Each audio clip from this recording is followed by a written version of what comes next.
How to put wallpaper from Pinterest. Hello and welcome back to our YouTube channel. Without any further delay, let us get started.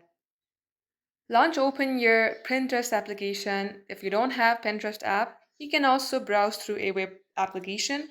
Open up your Chrome or any browsing application, then get logged into your Pinterest account. From there, search for any wallpaper that you would like. Let's go ahead and save it. In order to download, tap on three-dot icon, then tap on download image. If you just tap on to save from here, it will be saved in your account, but you have to download the file if you want to set this as your wallpaper. Let's go ahead and open up our gallery. Head over to download section and from there tap on three-dot icon. Here tap on set as wallpaper, then choose if it's lock screen or home screen. Then tap on to done again. And just like so, this is how you can set wallpaper on Android. Thank you for watching the video till the very end.